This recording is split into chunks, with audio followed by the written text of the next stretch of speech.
Well, good morning. Today is July 26th, 2022. The time is 07:35, and I call the Selco Commission meeting to order. We have all of the requisite board members available. We have our quorum, and we have an agenda. So first, we call to order. I'm going to change the agenda just slightly because we have guests here today to give some presentations, and we don't need to have them tied up any longer than they need to. So first and foremost, I'll turn this over to Mr. Zucco, but we've got the 2021 cable audited financial statements, correct? Yes. Okay. And please introduce yourselves.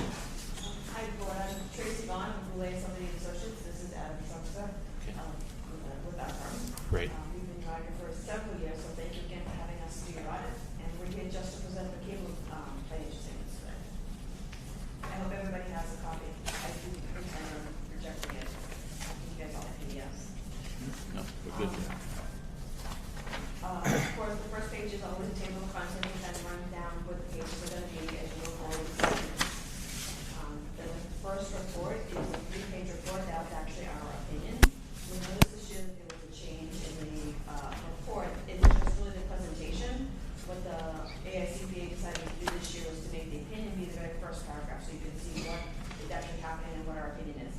And it hasn't changed. It's still an unmodified opinion, similar to last year. Page 2 of the audit report this year is where it kind of gives you a little bit more detail what our responsibilities are in an audit. But otherwise, all the content is the same. We haven't changed any of our responsibilities or the presentation of the statements. It was just this report. The presentation of the report is not really changed. If you flip over to page 4, 5, and 6, this is the MD&A. This is a management discussion and analysis report. It's a required supplemental information that the Gatsby requires to be included in the first part of your statements. It does a synopsis of what happened throughout the year with the same numbers that we got in the financial statements. This is written by your internal department, and we just include it into your financial statements. We just make sure that all the numbers match what happens in the financial statements. So I'm not going to read that in detail. We're going to keep going. So the actual statement of net position, or otherwise known as balance sheet for a for-profit entity, starts on page 7, and these are the numbers starting. One of the things you'll notice when you look at the statement is 2020 has a note at the top of it, it's as restated. And one of the things we discussed in the last couple of years was the department has always calculated the accrued payroll, but it had never been recorded. It was actually always passed on in the rep letter. The very last footnote, as we get to our footnotes, we'll explain what the dollar amount of what the change was. But the department asked us to record this entry, so we have to restate how it looked last year and not take all the full adjustment into this year. So that's what this restatement really refers to. We recorded the accrued payroll, and now it's compared for both years. But if you start at the top of the report, under current assets, you'll see the increase in cash. The cash flow statement will describe this a little bit better, but the majority of this increase was because you took out a bond for the new project, and it's not all expensive. The bond was about $15 million in cash inflow, and you used about $14 million of it. So the rest of it is still hanging on cash available to be spent as you work on the project.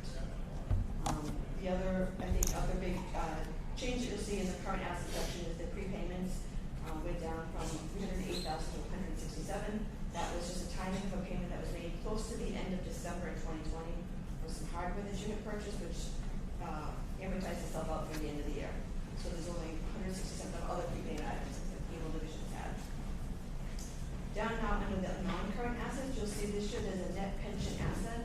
I don't know if you recall when we did the audit last year, one of the things we'd run across, it had been the first time we had come across this, is that your actuary can determine that there's no asset or no liability. You had in his opinion, a true zero liability or asset related to your pension. This year when he redid his calculations, he's saying that your investments outweigh what your liability is, so you have a net pension asset. So your actuary does his calculations, we use his reports, and then we help your department go with the entries the way your actuary determines them. Again, the next biggest number right below that is the net cable assets. You'll see that it went up about $3 million. Of course, that's because of all the money that you're spending on the project as it progresses throughout the year. And then down below, the very last section, the deferred inflows and outflows and resources. Again, those are given to us by your actuaries. It's the net changes that they will amortize over the next 5 years into your P&L. for the changes, the timing changes for your pension and or OPEB.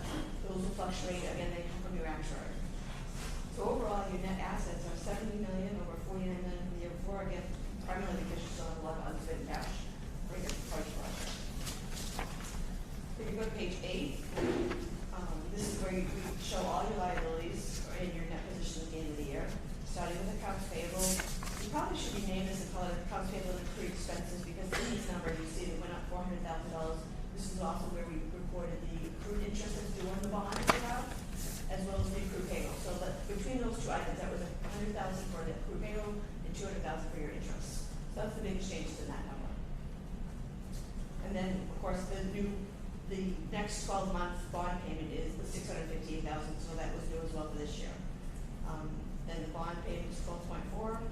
The long-term piece, the premium that's on this bond is 1.8, and then the actuary determined that the net OPEB liability is $200,000 versus $397 for last year.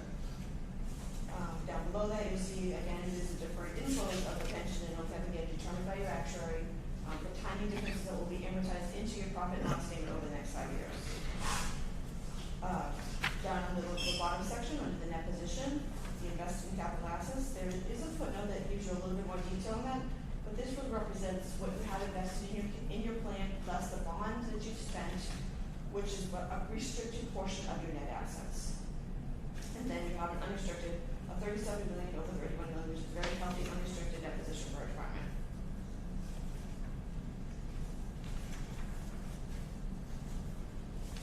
Okay, moving on. Page 9. This is your revenue and expenses and changes in that position, or otherwise could be known as your profit and loss statement. If we start at the top, this is the detail of your revenues. As you can see, there was a little bit of a decrease in customers from on the signals, but you actually had an increase in your internet customers. So even though it's down and up, you actually end up being quite consistent between the revenues for both years. Telephone services are about the same with other operating lines. So revenue is pretty consistent, equally how we'll switch away your customers are lying now. I don't think there's anything that really jumps out at me with the operating expenses. They're $15,995,000 to $15,993,000, so within $40,000 of each other, so very consistent in your operating expenses. Down in the bottom section, the non-operating piece, we dispose of some equipment, and unlike flight term, the cable shows the gain of loss on a disposal. You also have bond issuance costs, and this you also pay a little bit of interest expense because of the bond. So that's a little bit different, those two items you did for this year.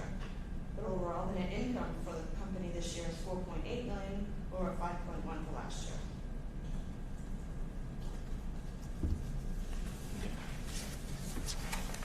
Moving on, this is the cash flow statement. This is the top section. Is really always the most important section of a cash flow statement. You want to make sure that you have positive operating activities. So that's very consistent as it was last year, $7.8 million or 7.7. There's an intercompany loan where sometimes the departments pay items for one thing and then the departments repay each other. So that's what this receipts or repayments to Selco Electric. Selco Electric advances you for some software, and then we make the repayment for the next year. It's just a timing issue. Down in this last section, the capital and financing, this is where you see the influx of the proceeds from the bond, the payment of the interest, and then the actual amount of money that was invested in your capital projects this year. That was $7 million. So overall, you had an increase of $16 million in cash flow, which again rolls forward with the very first number we saw in the balance sheet, the $31 million to $48. This kind of describes where the cash is coming from. Page 2 of the cash flow statement is just the direct method. It just takes all your assets on your balance sheet and reconciles all the differences. This is actually the same number that's on your operating expenses on the page we just looked at.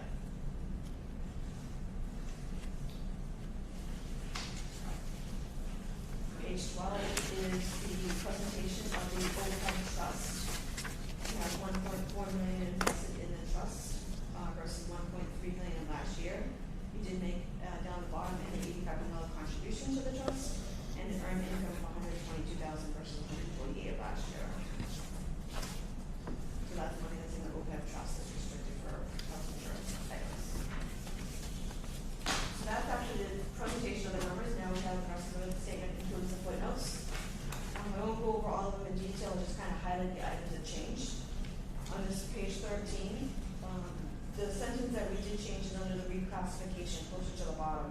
it just tells, it just kind of leads you to the fact that I'm gonna explain in note 15 why there was a restatement or reclassification of numbers from last year.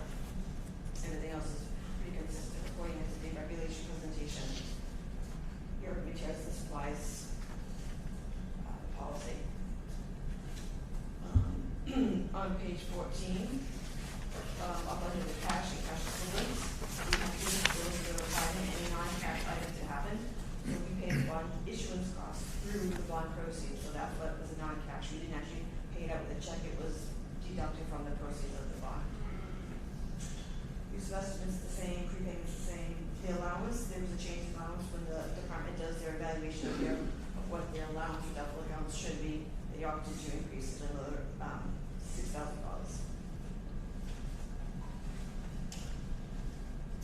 Over on page 15,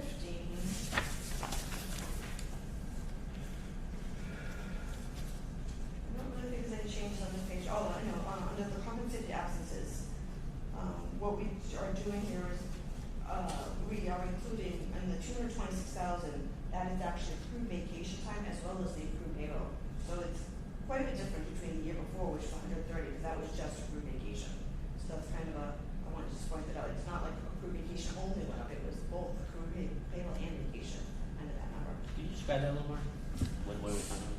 So to make the footnote comparative, you have to, I probably should have maybe added an extra word that this $226,000 does not only include the accrued vacation.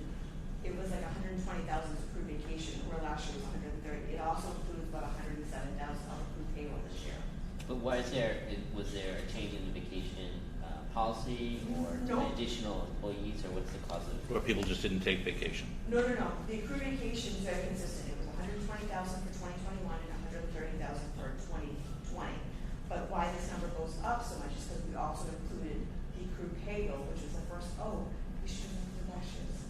That $130,000 should include the $99,000 from last year's accrued payroll. Sorry, that is a mistake. The $130,000 should include, when we made the restatement, when we added the accrued payroll from last year, we should have also included it in $130,000. And what is the payroll, is there a payroll increase, and that's what, or is there a change in methodology because of the pension, and that's why you're accruing it?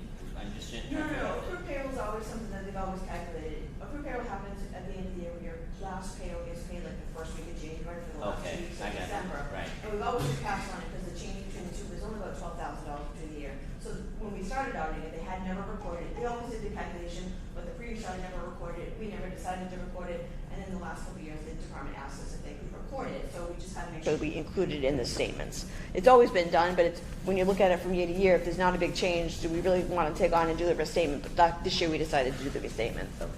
So getting back to that 99,000. Yeah. So that number would have been 130 plus 99,000? Yes. Okay. Yes. So it would have been 230, and the comparative number would have been 226. Yes.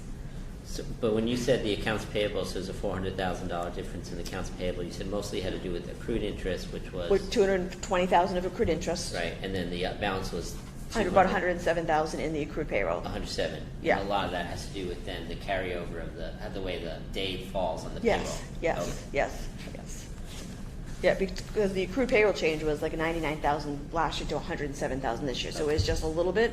So each one of them individually wasn't a big change, but we inadvertently only recorded the accrued payroll on this year, but forgot to add One it to the side, fiscal so it year. made Yeah. disproportionate. Yes. Okay. Yes. Yes. Okay, so on page 16. I don't really think there's anything important to point out on this page. I think everything is pretty consistent. I mean, the other accounts receivable changes, but it's pretty small. It's not significant. Your franchise agreement with the town, that's nothing different. That's consistent with prior years. Page 17. Again, at the top, we disclose the amounts that we have to pay to the town or get from the town or what we owe them at the end of the year. The biggest part of this page on page 17 is, of course, your plant footnote. If you look at the top, it shows you what's happening with the project. It started at $1.7 million. You added 4.8 this year, and then that 5.2 million of that project, that phase was complete. So they put it into service, and you'll see that down under the distribution facilities. That's where that 5.6 million is the addition that comes out of the work in process. So leaving work in process, they're still working on the next phase of the project of $1.3 million. Can I go back to page 16 on note 4? Sure. There's at the bottom, it says Selco also paid annually Shrewsbury Media Connection for public access television, which amounted to $411,000 versus $426 for 21 and 20. So we went down in 21.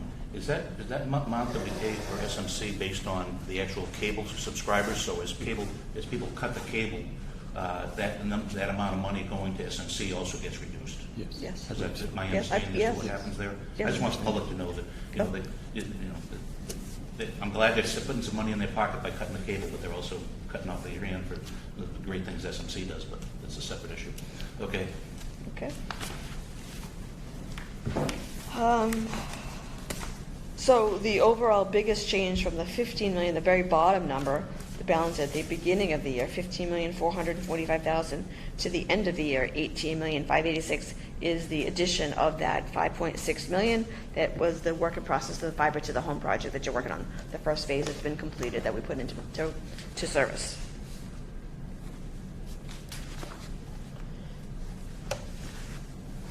Over on page 18 is that little roll forward that I mentioned earlier when I was going over the balance sheet.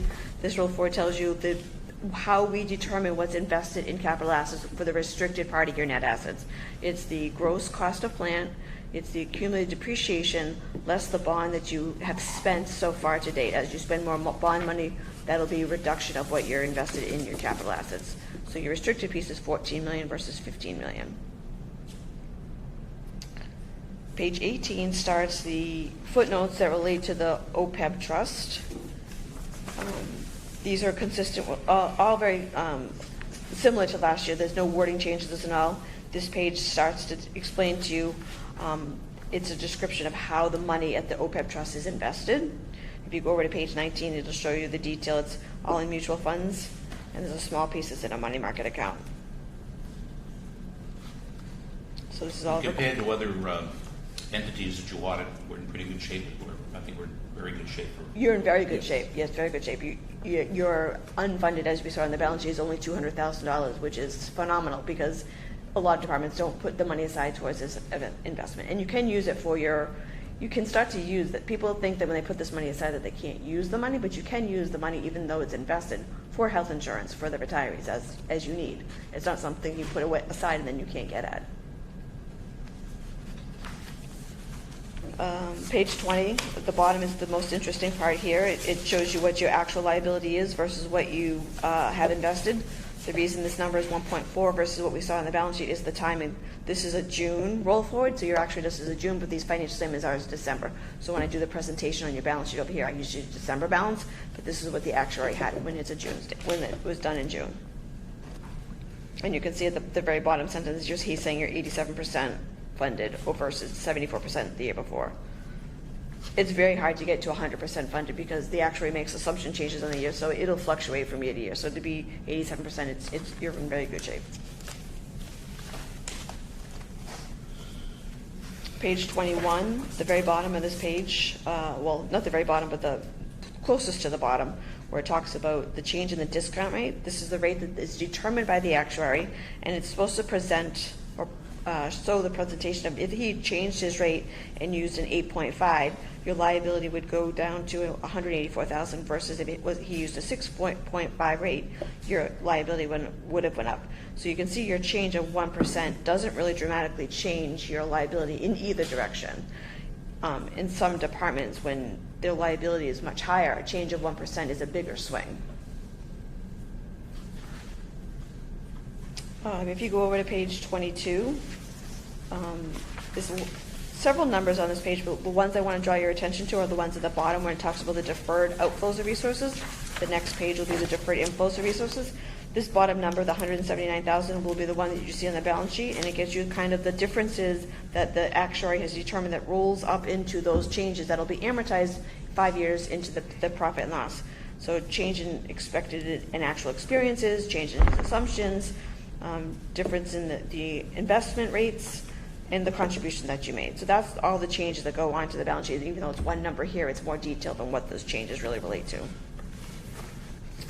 And on page 23, it's the opposite side. These are the deferred inflows of resources. So things that changed in a different direction that will also be amortized. And in the middle section, it tells you how much is the amortization for the next 5 years. Now, the monies that we have accrued for OPEB are held by the town, and the town receives the interest. No, you get allocated the interest. So does all that interest come in back Yes, into? that's, if you go back to that page, it was 122,000 that you have in earnings for your account. Okay. You're okay. That's the way it should be. Just want to make sure. Yeah, no, you're getting your interest. That's fine. The bottom of page 23 starts the pension footnote. Again, these are all required disclosures that are also provided by your actuary. It's the next couple pages are all the details about how the plan, your pension plan works with the town system. The actual numbers are the parts that relate to your balance sheet, because we're numbers people, or start on page 25.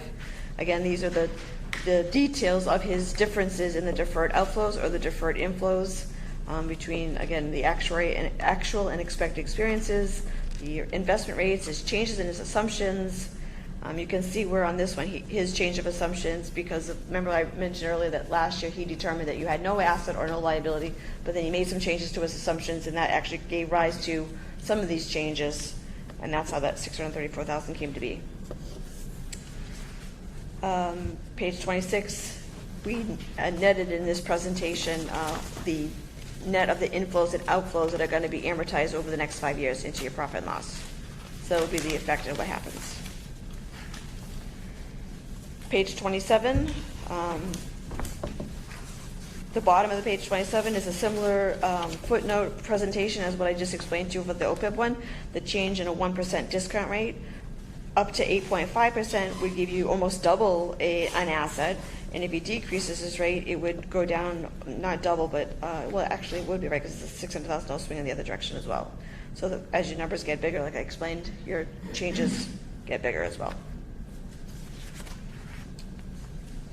Page 28, footnote 11 is information provided by the department, the staff of the department. These are the signal contracts that they're in and the commitments they have for the next 5 years. It is an operating a lease for, I think it's a cell tower that has to be disclosed. That's on note 12. Note 13 is the insurance that you have with Mass Municipal Self-Insurance Trust, just a description of how that policy works.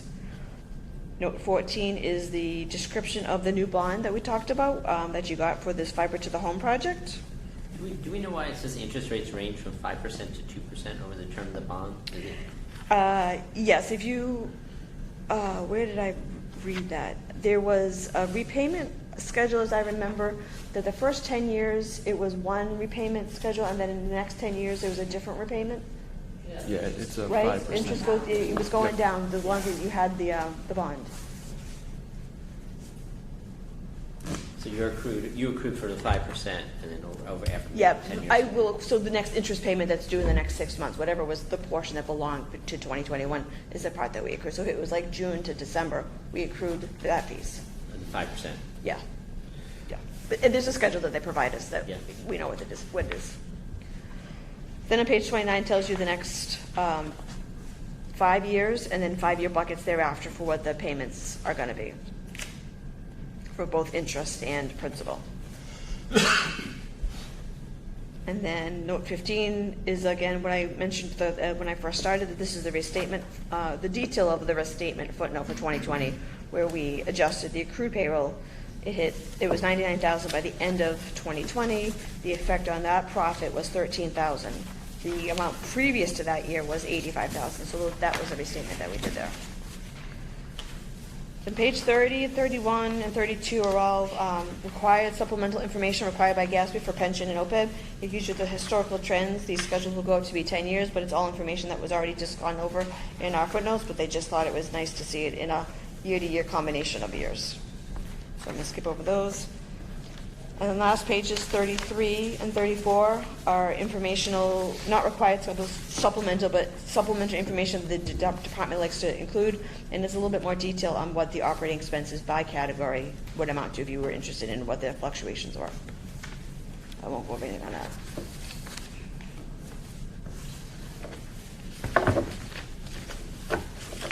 questions?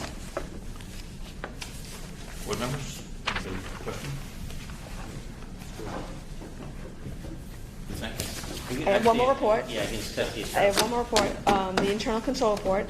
This is a report that's required for us to disclose any concerns that we have as we go through the audit. So the report is exactly the same. There's no change in the report.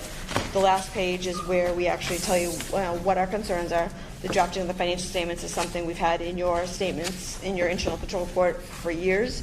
It's actually in every financial statement that we do because there's very few departments that are capable of drafting the financial statements because of all the changes with the Gatsby's for media. OPEB and pension itself are very complicated. The new one that we opted to add this year related to the depreciation calculation really relates to the timing of why the statements are kind of late this year.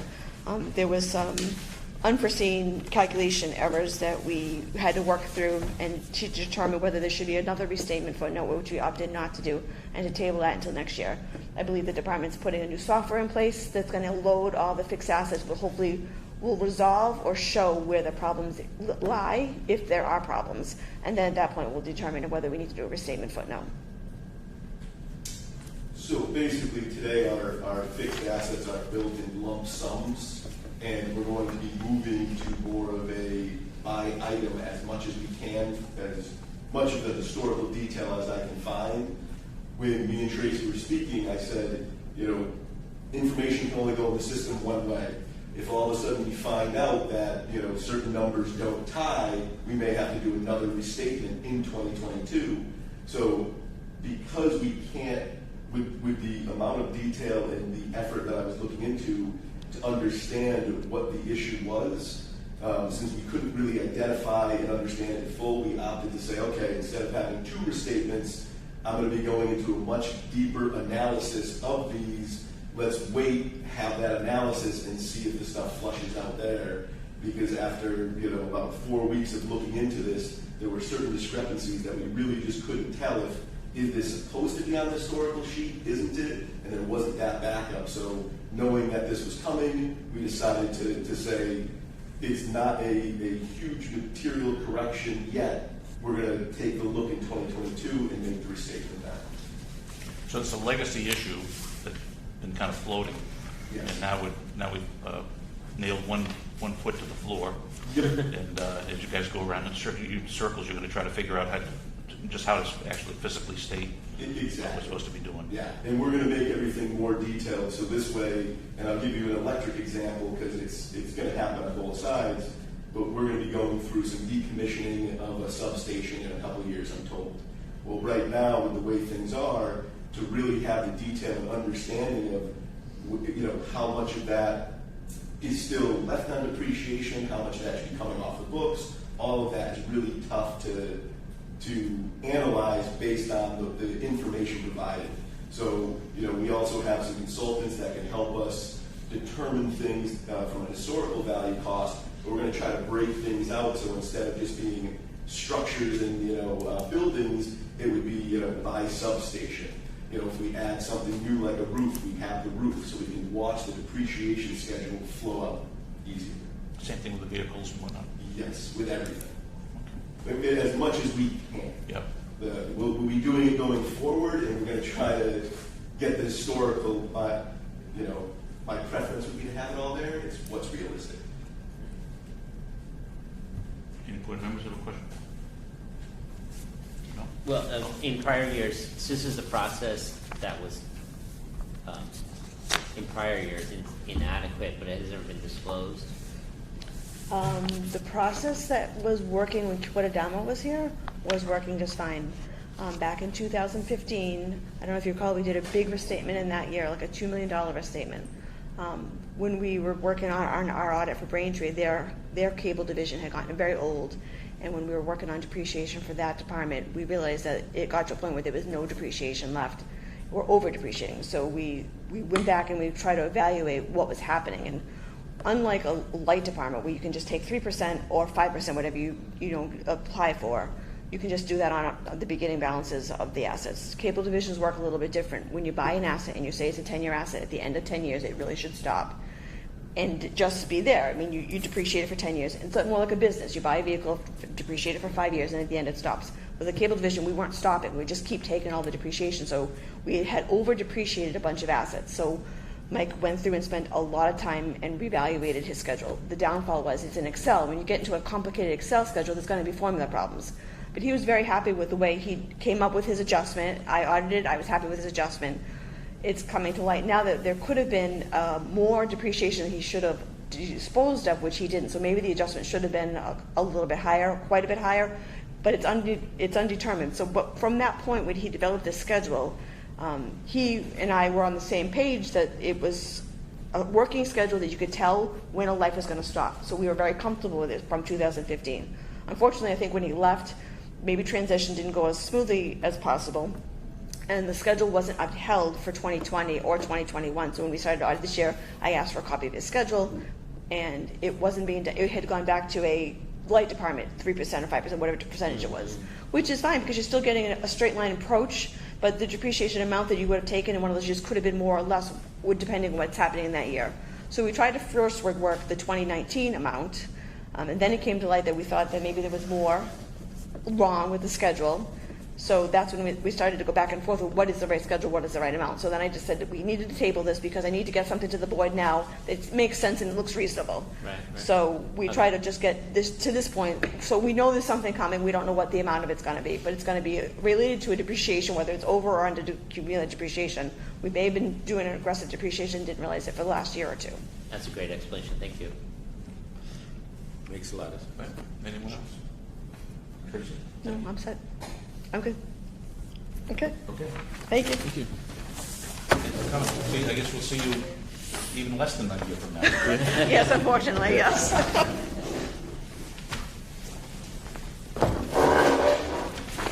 Okay, the next item on the agenda I think the way I'm going to do this is we'll do the electric cost of services study and rate adjustments next. Seeing we have our, Mr. Maker is here to present that, and then we'll do the correspondence last. Is that all right, Dave? Okay. The floor is yours, sir.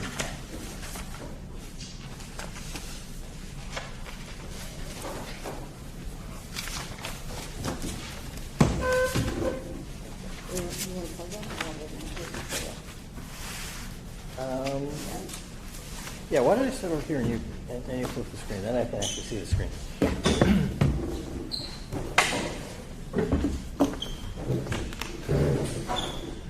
Well, good morning. Welcome. Good morning. Let me start by taking us back to May when I talked to you last. The conclusion that we came to at that point was that the current rates were quite fair, that the relative rates of return, the profit that you were earning from the different classes of customers were very uniform, creditably so, that more uniform than we usually see from a municipal utility perspective. The issue that we identified is that the rates weren't adequate, and both the collection of purchase power costs through the generation transmission adjustment, the GTA, and also the base rates, the distribution rates, were falling short of producing the revenue that you needed to cover expenses. So there's two parts to fixing that. One is to essentially increase the GTA to recover purchase power costs, but the other is to increase distribution rates so that you're earning enough money to fund the requirements of the system and also to pay the debt principal payments that are not an expense but still need to be paid out of the income of the utility. So that said, we'll go through today's presentation, and we'll start with the conclusion, which is that in order to get cash balances back to where they need to be, and to produce the level of income that's required to fund requirements, about a 10% overall increase in in customer rates is required. And that's going to consist in this case in, if we do that increase effective September 1st, that will increase both purchase power costs and distribution rates. And this slide summarizes the impact on each of the major customer classes. And it shows that the impact is 10% increase effective September 1st, and for each class of customers, and then you will have an overall 4.5% rate of return, which is just about the midpoint of what the minimum that you have to earn and the maximum that you're allowed to earn, which is 8%. You have a 2.3% residential rate of return, which is good. Typically, residential rates of return are in low single digits or zero. Actually, a lot of municipal utilities end up losing money on their residential customers. So to have a positive, slightly positive rate of return is good. That rate of return is going to erode over time. It'll be 2% this year, and next year it'll probably be 1%, and the year after, because your expenses are increasing faster than your revenues. We did look at that on a 5-year basis, and these are adequate for at least 3 years to cover expenses. Commercial rate of return will be about 8%, and then the two general service, GS1 and GS2, are about 10%, and the municipal rate is about 6%. The comparison to the right is a competitiveness with National Grid, and you can see that you are still, even with a 10% increase, you're still anywhere between 20 and 30% lower than National Grid's rates, so they're still quite competitive. Thank you. Here's a 5-year projection of net income based on a forecast of purchase power costs, and we've got it set here now so that the purchase power rates, the generation transmission charges in the GTA, exactly recover the purchase power costs. There's a slight discrepancy, a slight overcollection in 22 because of the first 8 months of the year in the modeling. But so that third line at the top, purchase power over under collection, goes to zero, and we're assuming that even if you do temporarily over under collect, you're going to reconcile that going forward, and so you have an adjustment that just exactly recovers the purchase power cost, and you're not earning any income on your purchase power cost. The distribution rate, which is where you earn all of your net income, produces a net income of about $3 million a year when you get into beyond this year, where the first 8 months of the year is going to be below, probably negative. So that $3 million after debt repayment, but before any payment in lieu of taxes, is still starts out about $2 million and declines down to about $1.3 million over through 2026, and a typical residential 750 kilowatt hour bill. There's a 10% increase this year, but then it fluctuates. There's a small increase next year, a decrease the year after. That's entirely due to forecast of purchase power costs, and doesn't have anything to do with the base rate. So we don't expect that purchase power costs are going to go down anytime soon, but if they do, if they continue to go up, the customer bills will go up because you're going to recover that through the GTA. Based on the assumptions with respect to sales and et cetera, this shows that your total fund balances will increase over time from about $13 million up to about $22 million over the 5 years, and there is a bit of contingency built into this because there's a fairly modest assumption of inflation built into this, and I think we're all concerned that inflation might be higher than we're forecasting for the next couple of years. So this gives you some cushion with respect to being able to continue to earn the net income that you need to have, even if there's substantial inflation.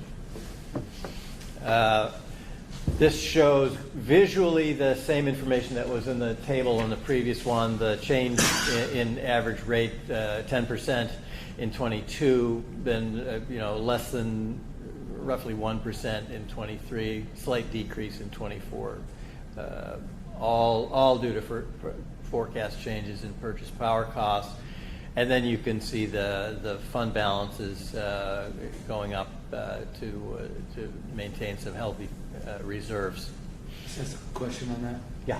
What is it in the modeling that shows the drop in 2024? Why would you expect a drop? The forecast of purchase power costs that we were working with had that forecast. It was forecasting a drop in 24 in purchase power costs. That's probably going to need to be updated. I think that forecast was from earlier this year. So it really just depends on what actually happens with purchase power costs. The forecast that we were working with had a decrease in 24 because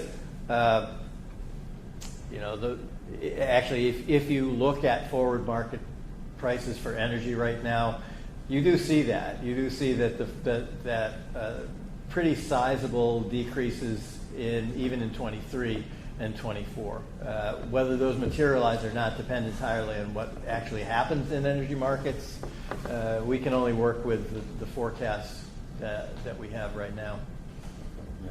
That factors in generation capacity, 3-year forward capacity outlook. It takes into account forecasts of transmission costs, forecasts of forward capacity. Forward capacity is known a lot more than the others, but that's going down. The big variable is energy. Your unhedged energy cost has increased, as you know, the average cost of energy that you're buying from the spot market that's unhedged is like tripling from a year ago. Where that's going to be next year and the year after is anyone's guess. I kind of think that this isn't sustainable at the level that it's at now. So, because you have a recession, that's going to take energy prices down. But, good question. Yeah. Okay. In terms of how we develop the individual rate components, we calculated the generation charge based on the average cost of power for a period from 2013 to 2026. We just looked at a long-term average of purchase power and said this is what we're going to build into the base rate. Fluctuations above and below that will recover through the GTA, through the generation transmission adjustment. So we basically built an average of 6.6 cents to cover capacity and energy into the base rate.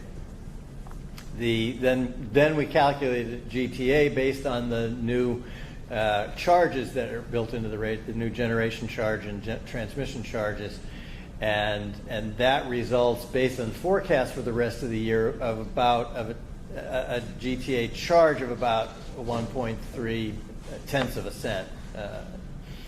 But that obviously you need to continually adjust that based whenever you get updated forecasts, because you don't want to get too far behind in recovering purchase power costs.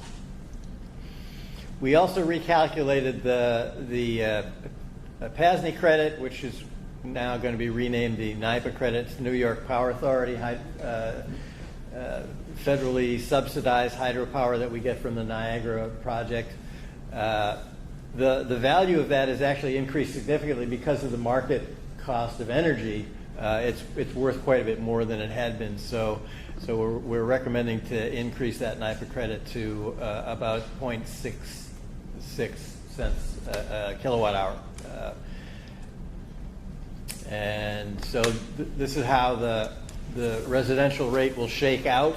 You'll see that the distribution piece goes from 2.7 cents to 4.12 cents. That's basically the base rate increase that's needed to produce the net income. At the same time, you see an increase in the transmission rate from 1.831 cents kilowatt hour to 2.63 cents because transmission costs are increasing significantly. There've been, for the last 10 years, high single-digit increases in transmission cost every year as ISO New England continues to build out a transmission system that's capable of delivering power from anywhere to anywhere on the grid to accommodate new renewable projects in northern New England, offshore, et cetera. There's just been a lot of construction of transmission facilities, and that's driving up the cost of transmission. The generation charge has gone down. That's probably, if anything, a reflection of the fact that forward capacity has decreased significantly over the last 5 years, and we've had a much higher cost built into the rate when we designed it last time. The GTA going from a credit of 0.4 to a charge of 0.13 cents. The NYPA credit going from a credit of 0.27 to a credit of 0.66. The net change there is for the total of the kilowatt hour charges goes from 11.5 cents to 12.8 cents, and for a 750 kilowatt hour customer, that's a 10% increase from $97.92 to $107.71. To put this in context, every other municipal utility that I'm aware of is increasing rates, and the increases are largely in this ballpark, some of them quite a bit higher, some of them lower, depending on the characteristics of their power supply portfolio. And also you'll see that the investor-owned utility rates will be going up if they haven't already. There's a tendency, because they procure power for their customers every 6 months, that power and the rates in the summer actually go down from the winter, because winter is when the high energy costs are. They're not going down as much this year, and when you get to the winter, I think you're going to see National Grid's prices going up well over 20 cents a kilowatt hour. So it'll look even better for Selco customers come the winter. Similar situation with each of the other rates. I won't go through the numbers in excruciating detail, but the same pattern is here. Increase in the distribution rates and the transmission rate, a decrease in the generation, an increase in the GTA, and the net effect being as close to 10% as possible. Same thing with GS1. We're increasing the demand rate from $4.15 a kW to $4.45, so that there's pretty much a uniform increase in demand and energy charges there. And same with GS2, and the municipal rate, the M1 rate, also goes up 10%. And that's pretty much it. There was one more thing. We looked at the customer charges and concluded that the recent increases in the customer charge had gotten them close enough to the cost of service that it didn't make sense to increase them any further at this point. So those are staying constant, and what we're increasing is the distribution energy and distribution demand charges. And that's it. Any questions? I had one question. Before you talked about rate of return between 4% and 8%, and then you were showing rate of returns of 10% or more. How did we get past that one? Right. So the between 0 and 8% is the overall rate of return for the utility as a whole. Individual classes are between 2 and 10. That's the variation that you're you're allowed to have a variation in individual class rates of return as long as you're not losing money to any particular class of customer, or as long as you're not making it, as long as your rates are not unduly discriminatory. That's the language in Chapter 164, is that your rates can't be unduly discriminatory, which gives you a pretty wide latitude in being able to earn a higher rate of return from one group of customers than you do from another. Jackie, maybe you can help on this one.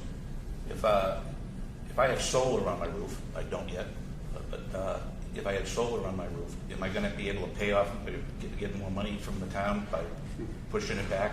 So Selco And does pay off my solar panels faster? So solar does offer, Selco does offer full solar net metering, which means that the retail per kWh rate that a customer would pay is what rolls back onto their bill when they are exporting energy to us. So by that nature, as the per kWh cost goes up, the credit also would go up on that energy that they're feeding back to our system. So it could increase the speed at which they pay back those panels. Yeah, there'd be a 10% improvement For them as well, so it's an incentive as far as our energy efforts across the spectrum here in town. And additionally, I think we pay retail price for it to the customer. It's not, we don't pay a low wholesale fee. So some utilities net meter at a wholesale rate. We just do straight up net metering. What they pay us per kWh all in is what we credit back to them. I mean, just painting a little bit better picture for some folks in town, not everyone. I agree. But it's an incentive. I mean, as we see that, that there really is something about gas prices going up because it does force you to go think about electric and whatnot. Everyone says, well, it's not electric that's providing it, somebody else is generating it, but the bottom line is... Municipal utilities do get criticized for not providing sufficient incentive for renewable energy by keeping their rates too low. I think the bulk of the customers would probably disagree with that argument. Any other?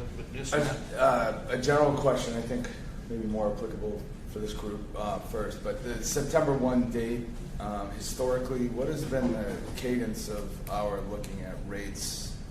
Is there a methodology to that, or just sort of? Well, I'll ask you, when was the last time we actually did a rate increase? Gosh, I'm 70 years old now. I don't remember things. I can jump in if you want. I think the last time we evaluated this was 2019. I think that was the last time Mayhew did a rate study for us. But we do take a look at the GTA. Typically, we would aim for an October 1 and an April 1 adjustment on the GTA. As we've gone through that exercise the last few years, we've found no need to change the GTA, primarily because the energy charge was over collecting. Right. So this is the effort to course correct on that. Yeah, but even in 19, I mean, our rate increase was like zip point. I can't recall the details of exactly what was adjusted. I know at that time we went up on the customer charge from like $2.90 to $5, which is where we came to that $11.55. This April was the remainder of what that proposed 2019 rate was. And I think we might have adjusted a couple other things in other rate classes. So earlier this year, we did adjust the customer fee, which everyone said, oh my God, the electric went up over 100%. Wrong. The customer charge, which is a steady for anybody that gets electricity, pays a certain amount because they have a house that has electricity going to it. That was increased, which is separate from this. And that went from $5 to $11.55 in April. Right, This that was is a complaint that, oh my addressing God, the other rate killing us. components. Yeah. Well, I'm sorry. No, that's right. That's right. And you included a chart in the memo that shows just that, if I recall correctly, that had your Selco's historical rate increases over time. Yeah. So you can visually see. Yeah. One moment, I'll Yeah, bring because that I up. mean, for the years that I've been on the board, which is over a decade, I don't remember us really having to go as deep in it. It's a fact, like we've been very good about keeping our rates low. Yeah, I think I looked into some of the reasons why we're looking at such a significant increase now, and really I think what's happening is that sales have been quite stagnant and have actually declined, and so you're trying to recover your costs over fewer kilowatt hours. So I did, to Chris's point, I took a look back 10 years at the residential 750 kilowatt hour average bill cost for Wow. Selco and the other utilities the investor owns particularly. You can see back in 2012 that we were relatively close together, and that while there are seasonal fluctuations up and down, primarily beginning in around 2014 when the gas prices were crazy that winter of 14 and 15, their overall trajectory has been upward, even though, like I said, there are seasonal fluctuations. If you look at the blue line at the bottom, that's us. We've operated within a very narrow price band during this time that we've seen huge Wow. upward pressure from the IOUs. So even with this little, you see the itty bitty spike at the end there, that's this rate increase that we're proposing today. I mean, it's a dramatic difference between what people in Shrewsbury pay and what our neighboring communities are paying to investor owns. And if you were to aggregate this savings over the last 10 years, I think it would knock your socks off. Per household. I think that should leave in the newsletter, by the way. So this will be in the newsletter. I think this is a great, it's really illustrative of the value of public power, right? We're here to serve the best interests of our customers, operate the company in an efficient and effective manner. And, you know, the IOUs, their mandate is to maximize shareholder value, right? That's the traditional business model. And I think we're winning. So even though it's bad news that there's a rate increase, it's a great story that we are here fighting for our customers and trying to do the best job possible at a fair price. Yeah, and I'd love to know what that 10-year savings is. Please. If I get some breathing room, maybe I'll calculate that for you, Mike. Hey, Jack, Get your accounting team on can it. you put up that March 2022 cost for 750 for all the towns and what's happening here so people will know? So I will, but as we talk about this slide, I want to be clear. In March 2022, this was the last month that we had full data for. So our customer charge increased April 1st. So the number that you're seeing here for Selco in green was $91.37. In April, with that $5.55 customer charge change, or $6.55 customer charge change, it actually would put us at $97.97 or something like Left us that. in the same position. So we're a little bit higher than where the green bar is for the April and beyond. So even with our new rates that we're proposing for September 1st, which is the yellow bar, you can see that we are still in the bottom third for all. And that doesn't reflect anything that's going on in any of those other towns. Yeah, Absolutely correct. As we speak, that they're going Yeah, and checking their absolutely rates as correct. well. I know for a fact that two of the ones who are to the right of you in the green bar are to the left of your yellow bar, have moved up True. higher. So, yeah, it's a moving target right now. Well, I mean, 10% is still a lot of money for anybody. It is. Sure. But, you know, I look at, was it New Hampshire? New Hampshire. New Hampshire would double their Yeah, double their rate the same Liberty way? Utilities doubled their energy Yeah, costs, I which was mean- like a 45% bill increase I for mean, the average our biggest thing customer. is just trying to keep beating down the rates. And, you know, part of that, too, goes into, this is a secondary thing, but, you know, we talked about transmission costs as something that's being added in. You know, we put out memos saying, hey, reduce the use of your electricity from 5 to 9 in the evenings because of peak power.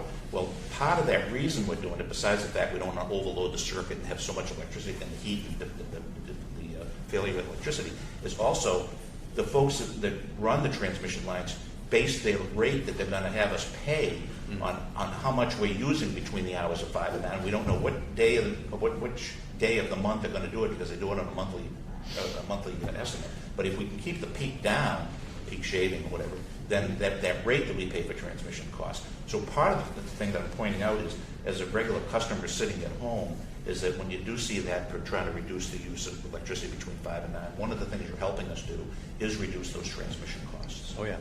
Besides, overall, if we had to buy stuff on the spot market, it's just astronomical during that period of time. But anyways, okay, I'm sorry. Okay, I'll get up my... Any other comments or questions with regards to the presentation? This is a very thorough analysis. I really appreciate it. It gives us a lot to just be able to be very comfortable increasing the rate with enough background. And it's kind of what I was pointing out last month, which is I don't know that we would get a report like this, but it felt very arbitrary to say up 5, down 5. Yeah. And if you could compare the analysis, it's kind of what I'm getting at. There was just nothing to go on. And this is everything to go on, total understanding. It's kind of what I expect as commissioners that we would get as a presentation. And maybe on the cable side it's a little more difficult, but I think you understand the point. This is, I think, a standard or a similar standard I would expect on the cable side as well. Is it possible to get your slides for us? They're in the commission package that was emailed to you. Oh, the emailed electronically. version. Okay. I Yeah, was looking at the paper copy. We're trying. Yeah, we don't trying not to kill as many trees there. Gotcha. All right. Great. Thank you. Okay, well, thank you very much, sir. Thank you. And I guess that leads us into the actual, do you have any other any final words before we execute this thing? No. Nice. No, I think that we covered all the major talking points. Okay, well, we have a recommended motion that says the commission vote to adjust the electric rates as follows, effective September 1st, 2022.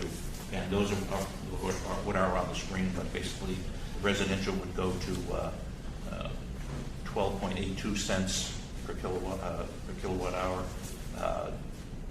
Commercial rates to 13.17. GS1 and MNGS general service rates. General service rates are what? Oh, Larger commercial customers. Sorry? Larger commercial customers. Large commercial customers, that would be, so that would be, they'd go to 10.91 cents, and the general service rates 2 would go to, let me get the back page here, 10.48, 49 I should say, and municipal rates, which is what the charge we actually charge the town, is 12.27 per kilowatt hour. Do we have a motion to approve those new rates effective September 1st? So moved. Okay, do we have a second? Second? Okay, all in favor? Aye. Aye. Okay. I don't think we need a roll call vote on rates, but we have So that's September 1st, that's not September 1st, the rates will increase 10%. Okay. Okay, the final, I think, for that, again, sir, the final agenda, it's kind of interesting. We got some, we're not really big on maybe one-on-one responses of letters that we get, but these were pretty, as far as going in depth on them. But we had some pretty interesting letters that came in from some high school students, and Jack, you were responding. They were sent to the various members. Sure. Yeah, I don't know if we need to throw them up on the board. We can.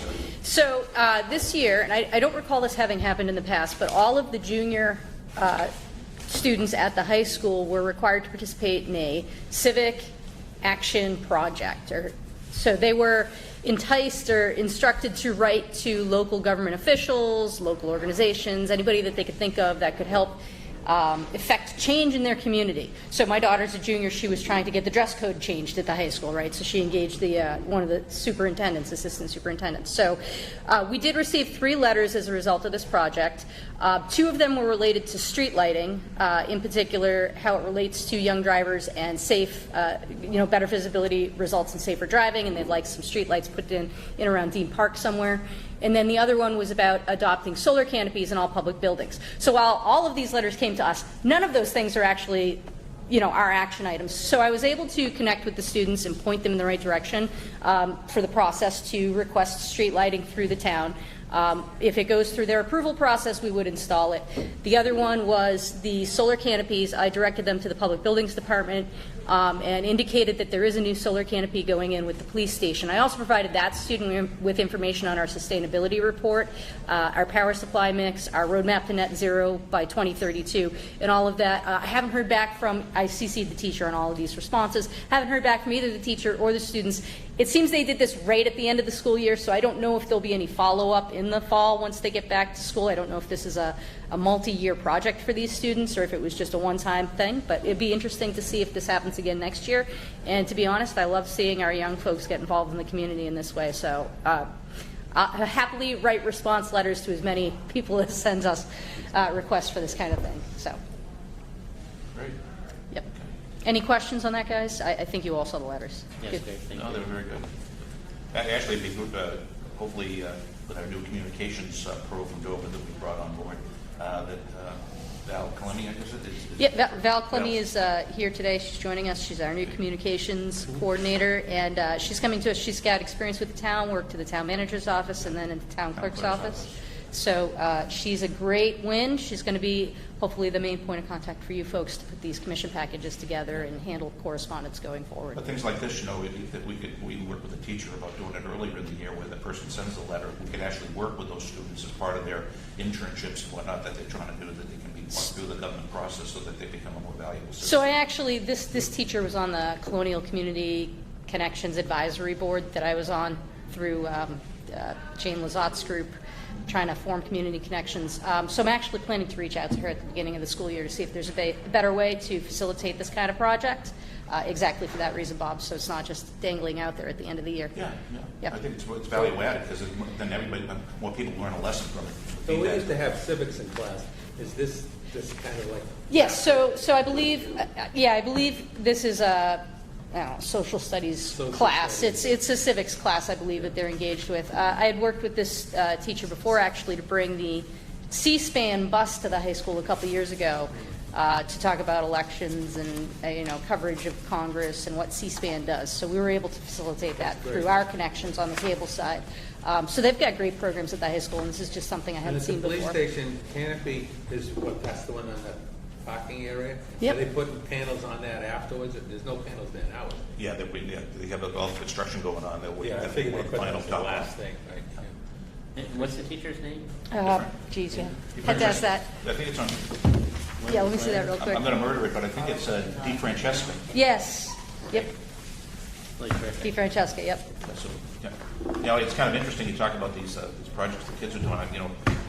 Your daughter was doing something about dress code 50 years ago, because my high school, I graduated from Shrewsbury in 1972, and in our 50th class reunion is coming up, and I can remember that the big issue with the day back then was dress code, because we weren't allowed to wear dungarees to school. Yeah.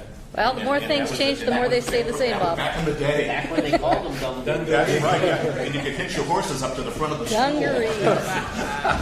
Boy, you're really old. Yeah, Tony, you'll get there someday. Okay, do we have any other topics? I don't think so. We have our we don't meet in August. We don't think we're going to meet in August because we said that in June. No, but next meeting is scheduled for September. So with that, we have a motion to adjourn. So moved. Second. All in favor? Aye. Thank you. Mark, thank you so much.